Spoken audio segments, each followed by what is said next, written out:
জনস্বাস্থ্য নিয়ে কথা বলা হেপাটাইটিস ফাউন্ডেশন অফ ত্রিপুরার অন্যতম প্রধান উদ্দেশ্য। ছোট্ট একটি কথা বলা, ছাতা নিয়ে আমরা সবাই ঘুরি, কিন্তু কখন ঘুরি?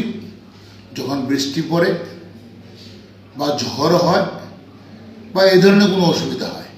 কিন্তু আমরা বিশেষ করে ত্রিপুরাতে কিন্তু গরমের দিনে বা প্রচণ্ড যখন গরম, তখন সাধারণত ছাতা নিয়ে বেরোই না।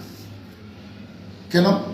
পশ্চিম ভারতের লোকেরা যদি গরমে ছাতা নিয়ে বেরোতে পারে, উত্তর ভারতের লোকেরা যদি বেরোতে পারে, না আমরা কেন পারবো না? তাহলে এবার থেকে আমরা অভ্যাস করি গরমেও, কারণ এবারে গরম অনেক বেশি পড়েছে এবং সে গরম আমাদের প্রচণ্ডভাবে কষ্ট দিচ্ছে এবং বিভিন্ন সমস্যার সৃষ্টি করছে।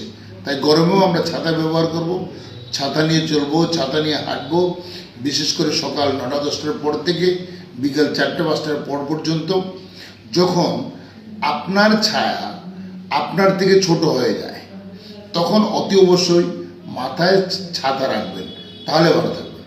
ধন্যবাদ।